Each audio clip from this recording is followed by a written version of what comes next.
Well. I gotta figure out how to pause the video.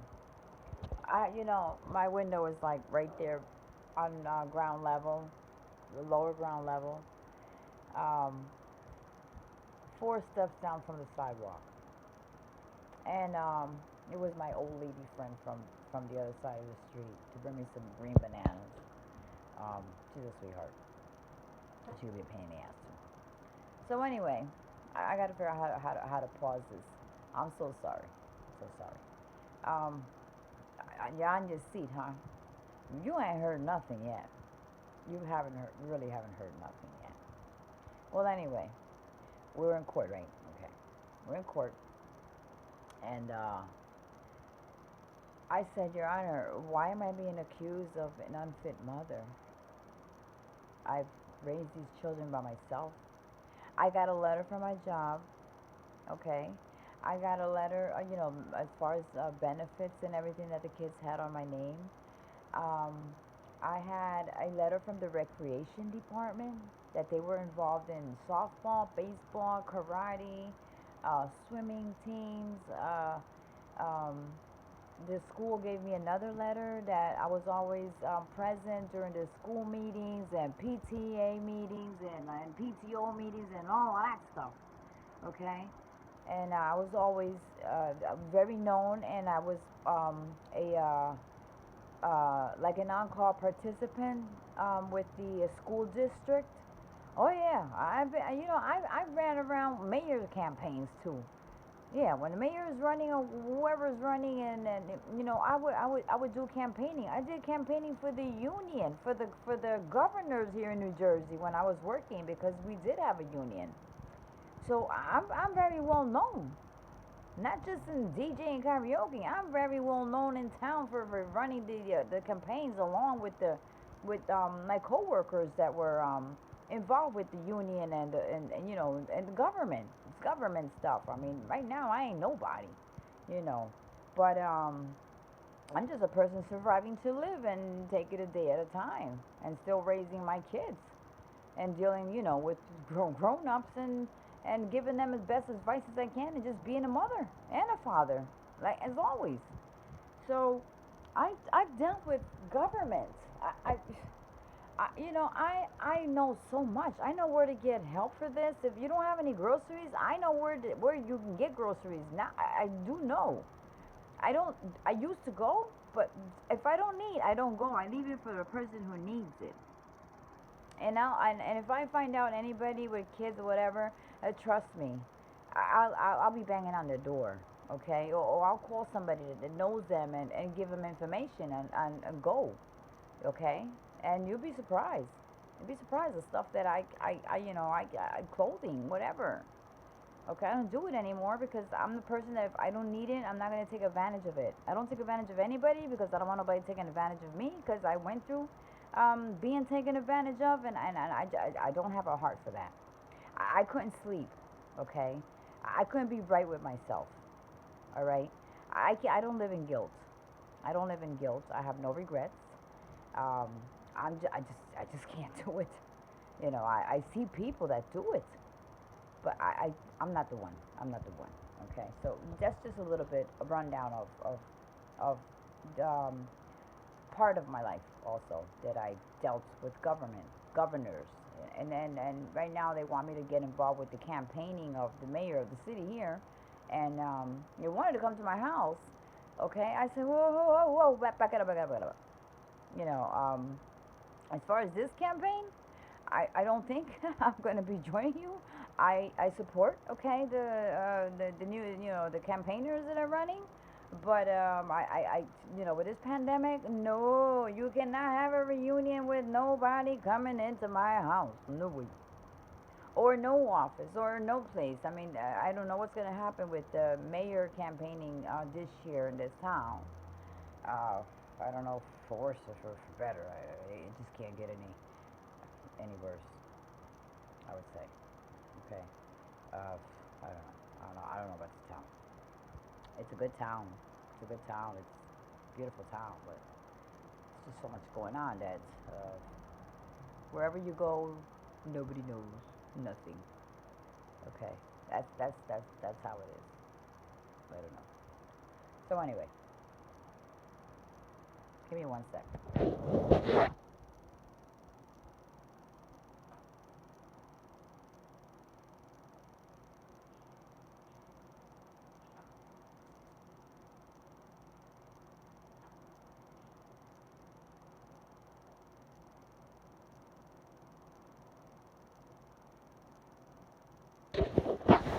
Okay. You know, with all this story, I gotta have a cigarette. I'm not a smoker like that, but I had shut it off. Actually, it shuts off by its damn self. The thing when I had lit up, but it had shut off. But anyway, so we're in court, okay? You ready for this? Are you ready for this? Are you ready for this?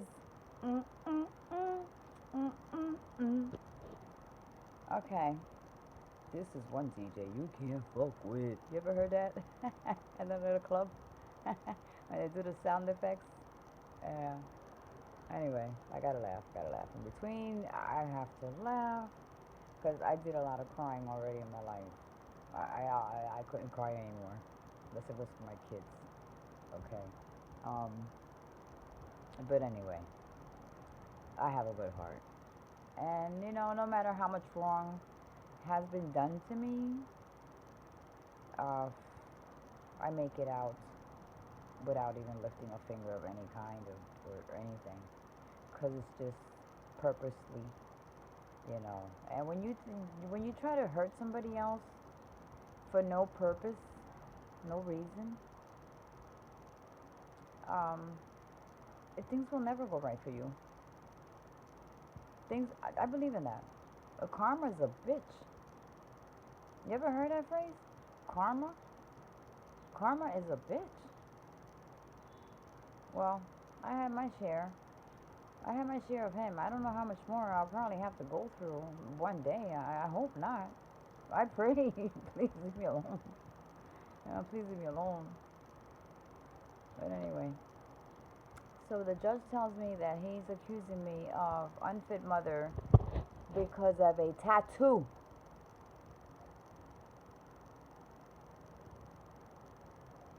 A tattoo.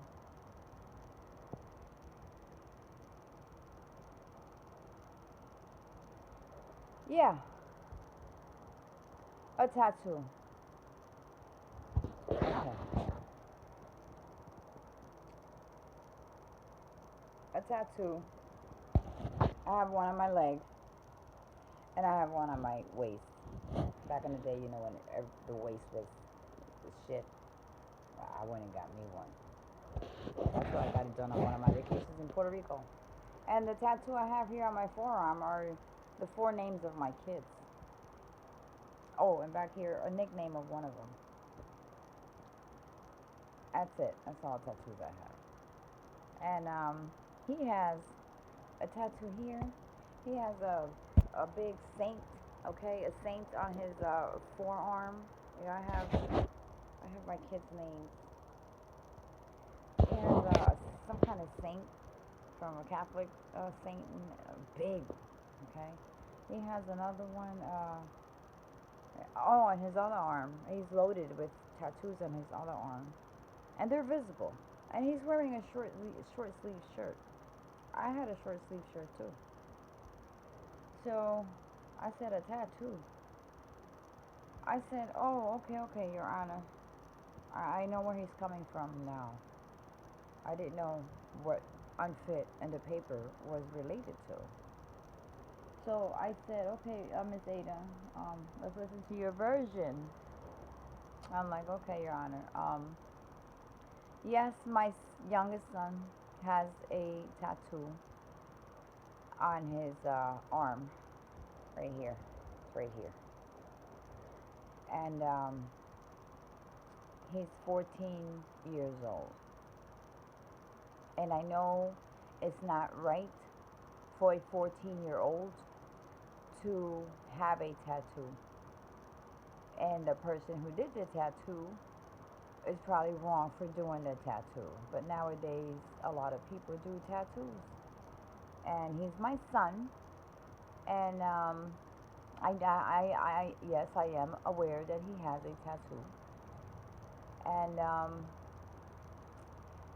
14-year-olds and me working a full-time job, I can't keep track of every step they make when they step out the house to go play basketball, to go to the recreation. Here's all the letters. So she says, okay. So she sends the cop, the sheriff or whatever it is, pick up the papers, and she takes a few minutes to recess, and she read all those papers about the recreation department and whatever, whatever, whatever. And so she said, you can continue. So I said, I know it's wrong. I didn't agree with it. When I found out, because I didn't find out the day he got it. I found out like 2 weeks later because he was hiding it from me. I didn't know. And when I finally saw it, because he was sleeping, and I went to check up on him, because I always check up on the kids before I go to bed. And I saw his short, his t-shirt while he was sleeping, and it was up a little bit. And I noticed he had, something on his arm.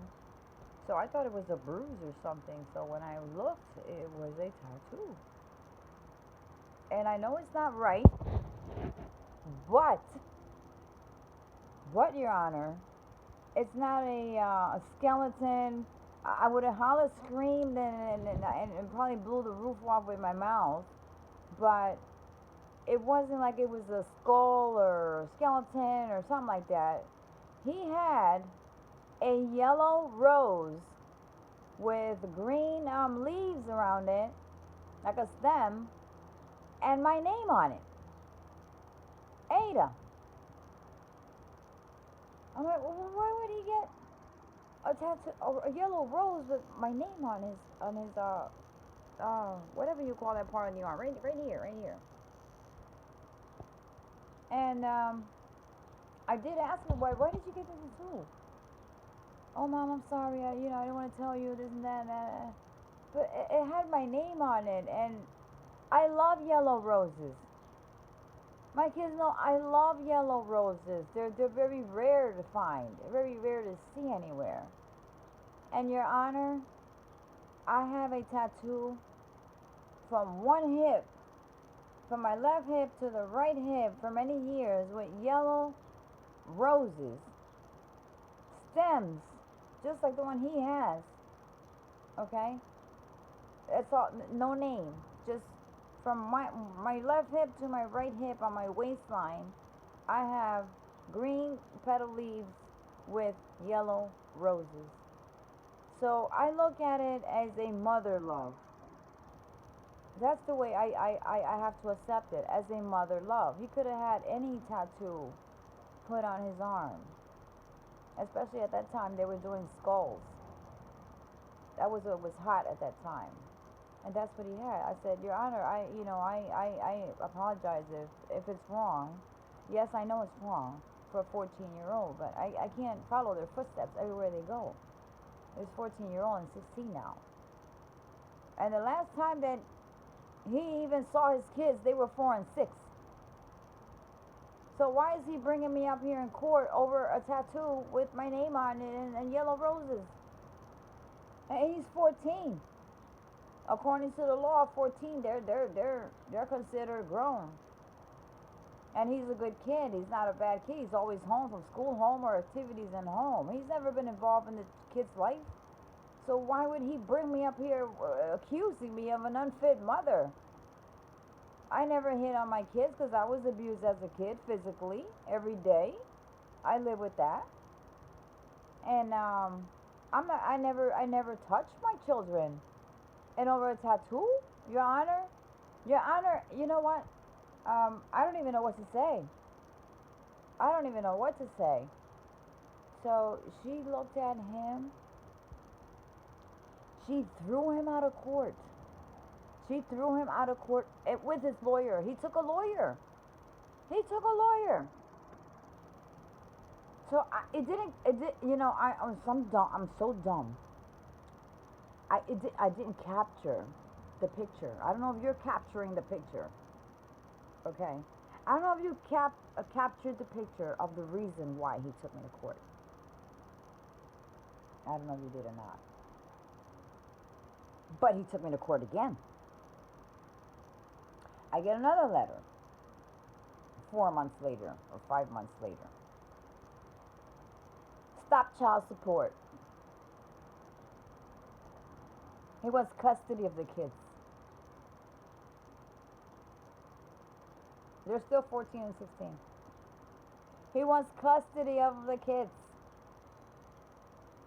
I was like, holy F. What is wrong with this man? Well, he never had contact with his children, okay? No birthdays, no happy birthdays, no birthday gifts, no let's go here, or I'm going to pick up the kids to do this or to do that. I'm going to take the kids shopping, or I bought him something, can I drop it off? No. No. Since they were 4 and 6. Now they're 14 and 16. So,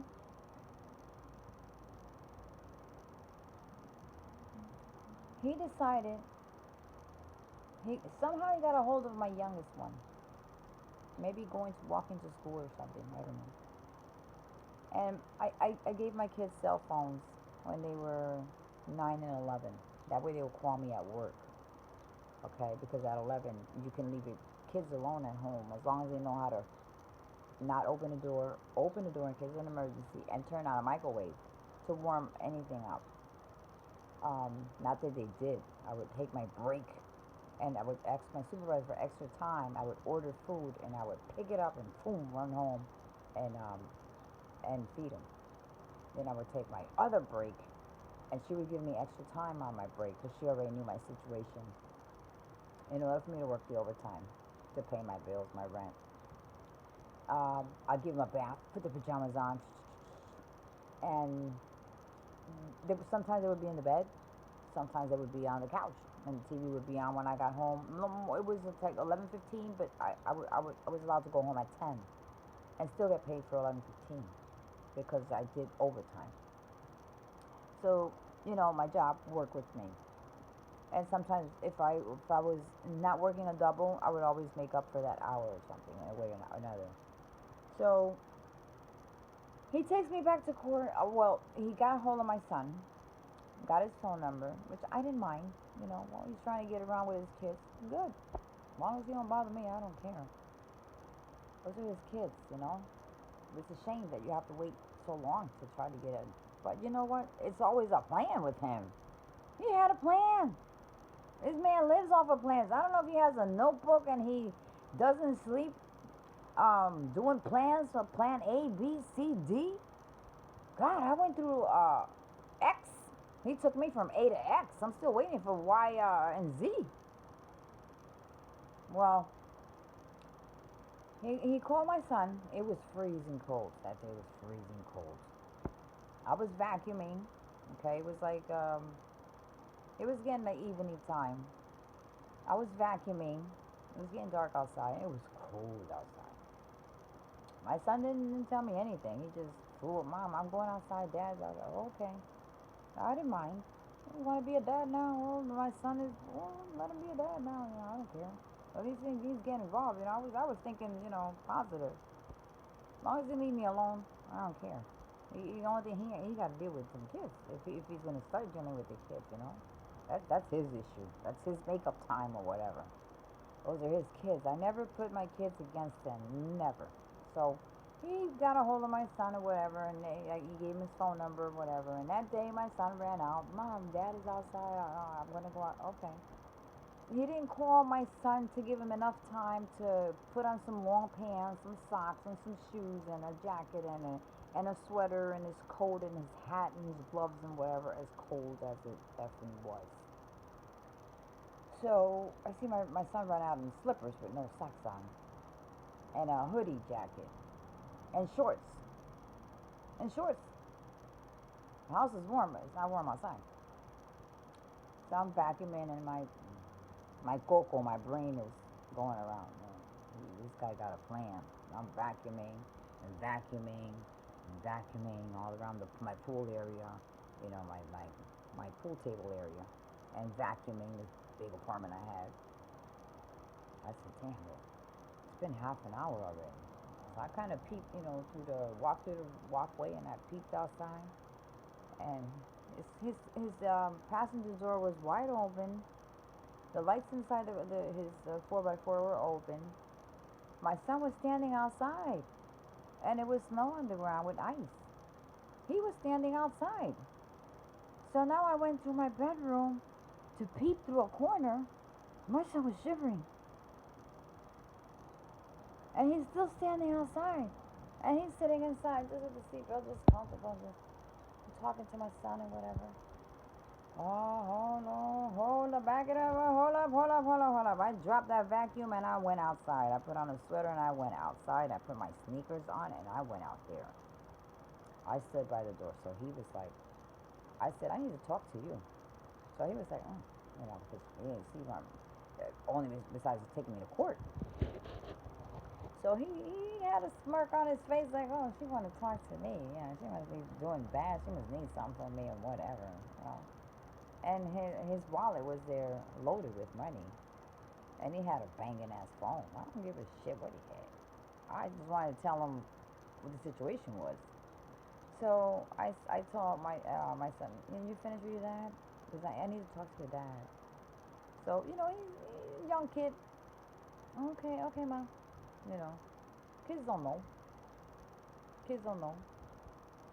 So I told my son, well, go through the front door, lock it, and unlock the side door, and I'll go in through the side door. So I looked at him, and he got a smirk on his face like, yeah, uh-huh.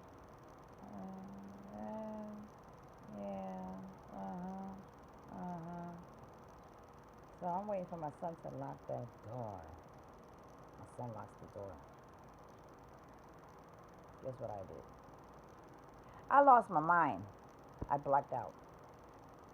I climbed on that seat. Okay.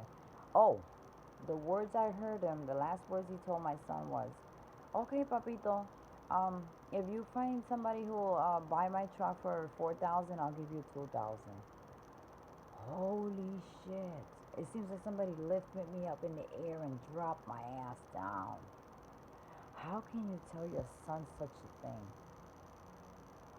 A million things went through my head. A million things went through my head in a hot minute. Then I really had something to tell him. So that's when I told my son, you know what, go inside, lock that door, unlock the side door so I can get into the side door. Well, you can't go through here? No, because I'm gonna get the broom and stuff and clean and shovel a little bit, for the driveway in my car. Oh, okay, ma. So the kid went in there. He's a kid. I jumped in that passenger seat. I snatched that seatbelt. I wrapped that shit around his neck. I wanted to shoot the F out of him. I beat the shit out of him in the truck. And he got away.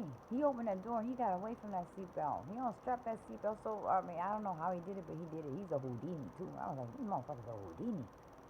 So, I didn't grab his wallet. I should have grabbed his wallet. that money. But I grabbed his phone. And I put it in my pocket. So, he over there yelling bullshit from across the other side of the car. I said, come on, you MF, come on, talk to me, come on, talk to me. I hit him hard. I hit him really hard. So he got away, not from the block. He got away from getting out of that car seat. The seat belt.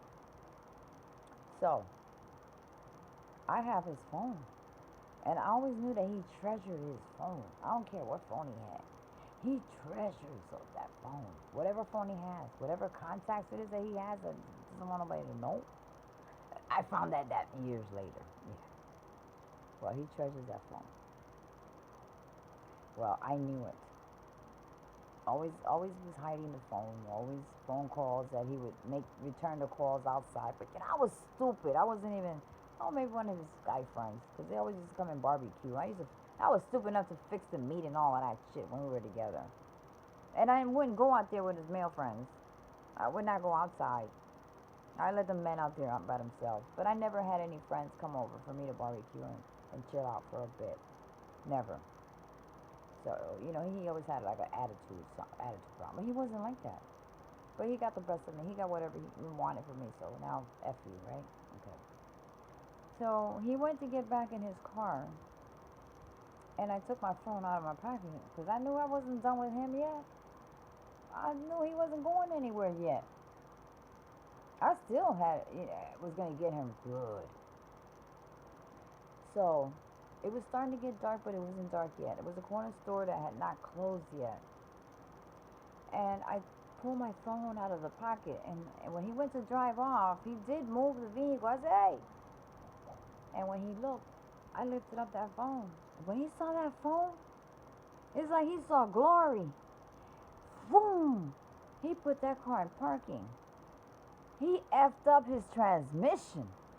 He needed a tow truck. He effed up the transmission.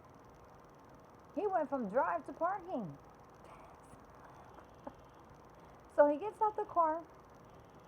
By the time he gets out the car to come and fight with me with the phone, that phone was looking like a number 8. It was looking like a number 8, okay? It looked like a hurricane hit it. It went like Katrina hit it. It went like Dorian hit it. It looked like Sandy got to it too by the time he got to me. And he didn't get to me. He got on his 4 knees looking for the SIM card and looking for the chip and looking for that phone was an 8. Okay? I ain't lying. I still remember that day. I'll never forget that day. I snatched him by the back of his shirt. I beat the effing hell out of him. I kicked him. I punched him. I mean, I went back to my Brooklyn way. I fucked up my arm. I ain't gonna lie. My wrist was done. It was done. Okay? I kicked him everywhere. He fell. I always have vans. He fell under my van. Okay? And I grabbed him by the belt and dragged his ass right out. I mean, I kicked him while he was with his head up under the van. Okay? And I grabbed him by the belt and I pulled his ass out and I got on his ass and I was on his ass like white on rice. And he didn't know what the F to do. He don't even know what was going on. He didn't even know which way to go. Okay? I mean, I really did a number on him. I think he's still popping painkillers.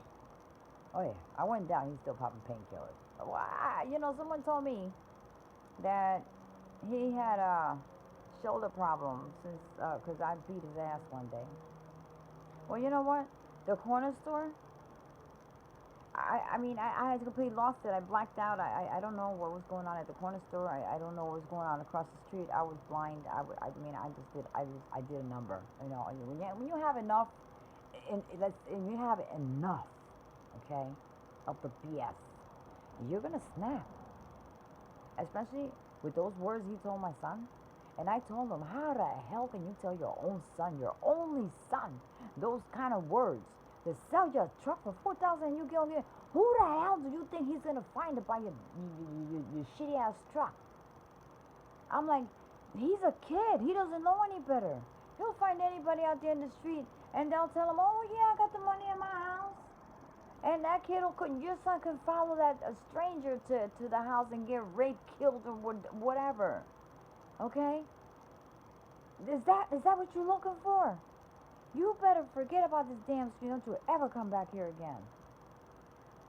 And I beat his ass again. I got a hold of him and I beat his ass again. So he got in the car and he put. I heard he put around the corner and the car clunked over there. I don't know. That's what I was told from the corner store. And that's because the next day I went to go to the store the next morning. My kid didn't even know what the hell had happened outside. My kids had no idea what happened. I came in like as normal as I could. Though I suffered for like a week with my wrist. Because it was swollen up. It was all messed up. I had Epsom salt. I was dipping in hot water. I was hiding my hand. I was putting Bengay, I was Vicks. I used every damn thing I can find in the bathroom. And I would go to work in pain. Oh, and pop some Tylenols. Oh man, I had a rough 2 weeks with my wrist. But not the wrist, the hand. My knuckles hurt so bad, they were swollen up.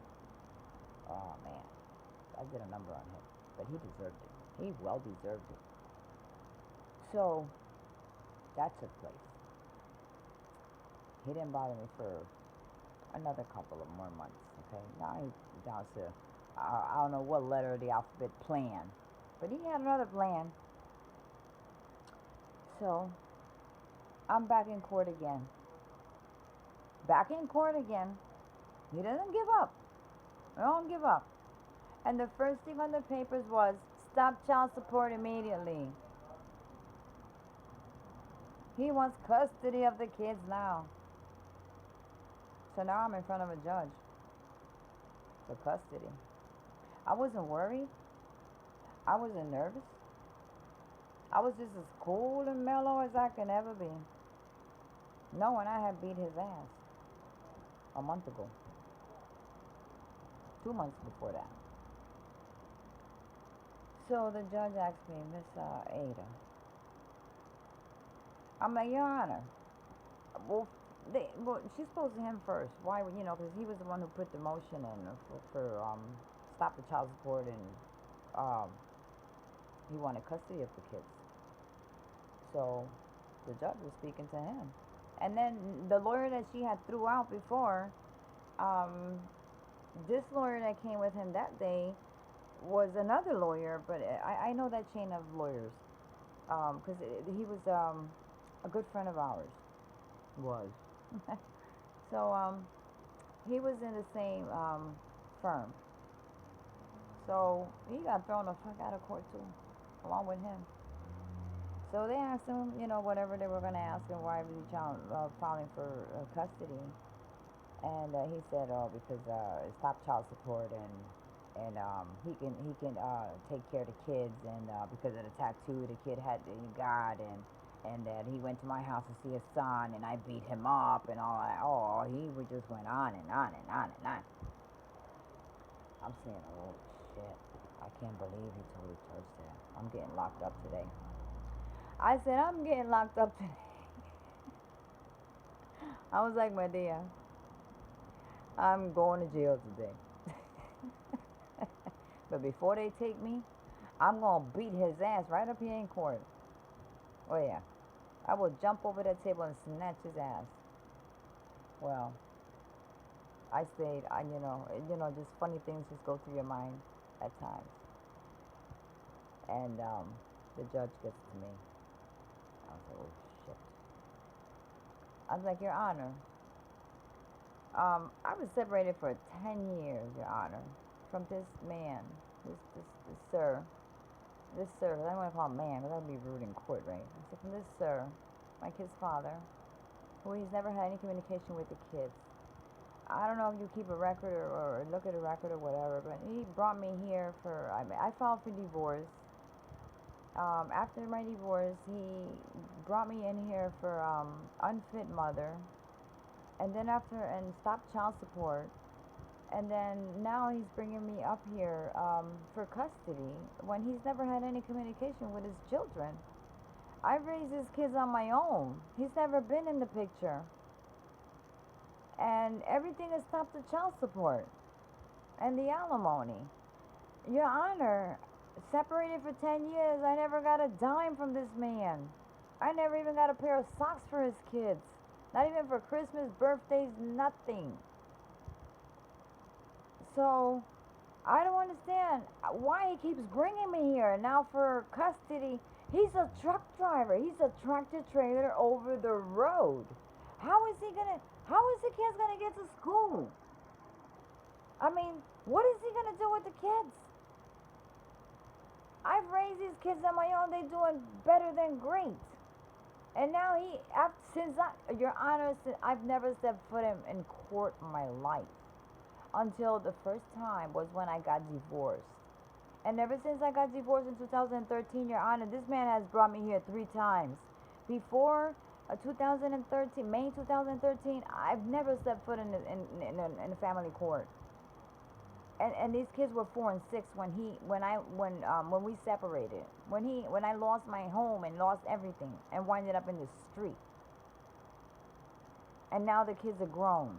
First a tattoo, and now this. I've never stepped foot in court in my life. I mean, how many more times is this man gonna bring me to court? Well, the judge, she had blonde hair. She scratched her hair, and all her hair started sticking up. As she scratched, the hair was going up. I'm like, oh shit, I'm in mind too. So she said, recess time, whatever, they banged that thing in her. So I sat there, and I was getting madder by the minute, but I'm trying to keep my cool. I ain't did nothing wrong. My kids are good. I take good care of them. And I didn't even look at him. I didn't even look over there. I kept my eyes focused from half of the courtroom to my side. Well, the judge came back like 10 minutes later. Court in recession or recess or whatever they call it. I don't even understand half the language they speak.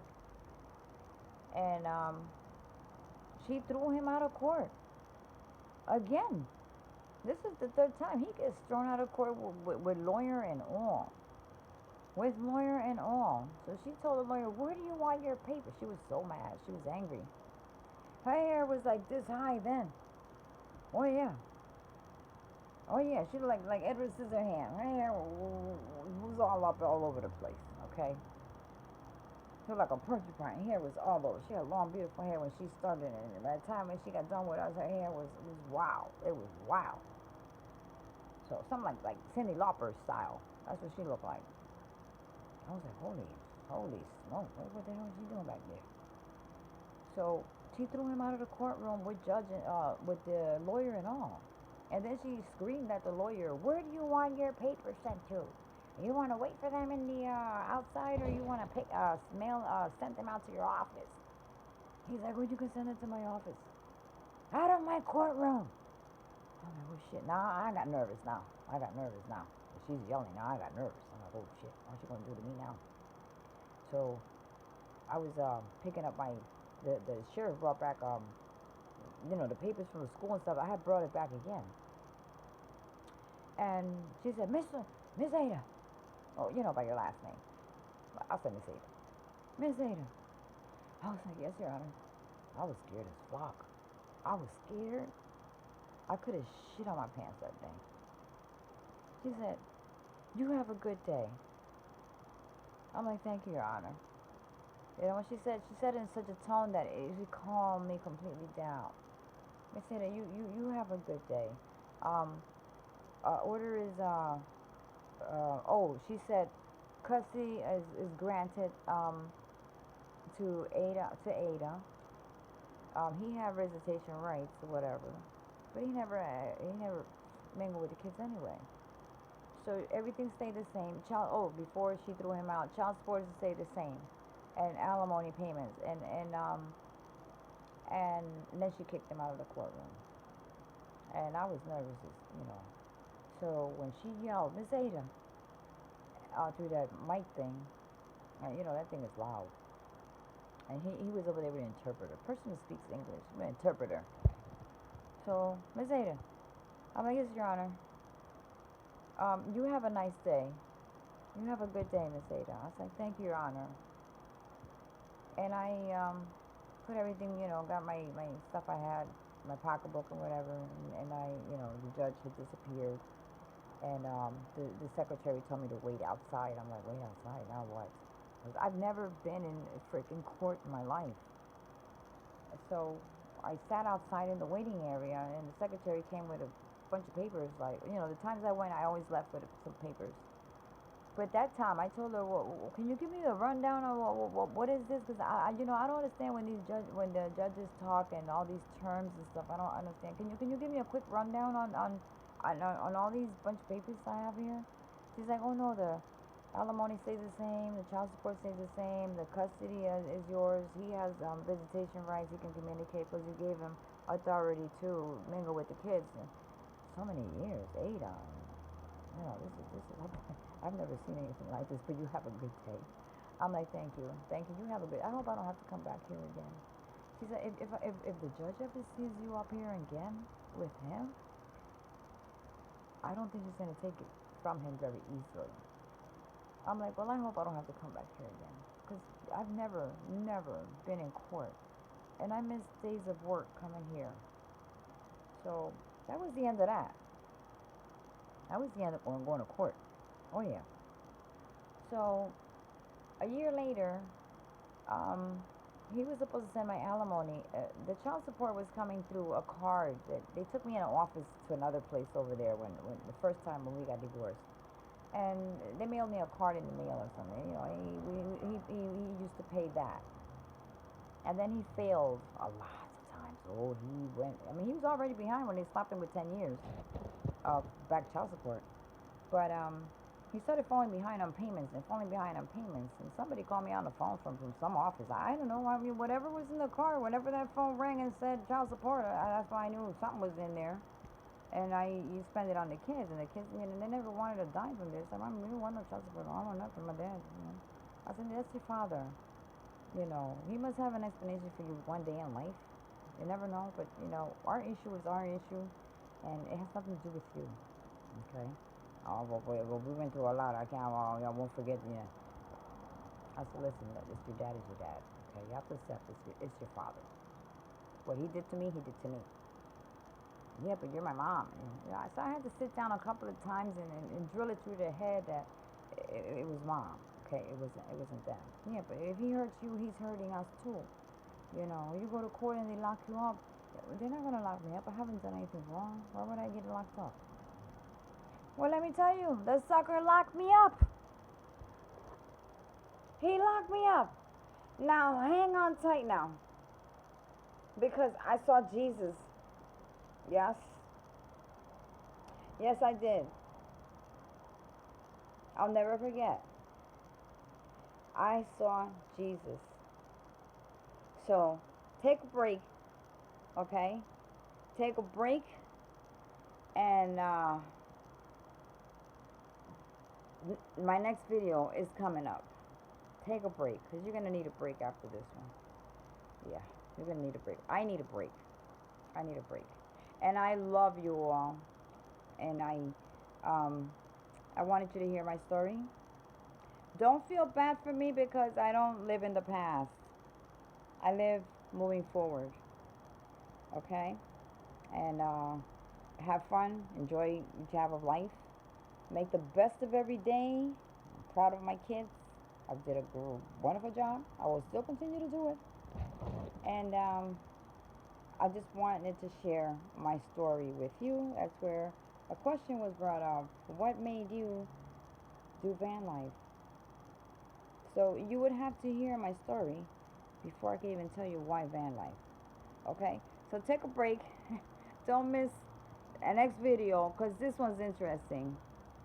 He landed me in jail. Stay tuned. Next video.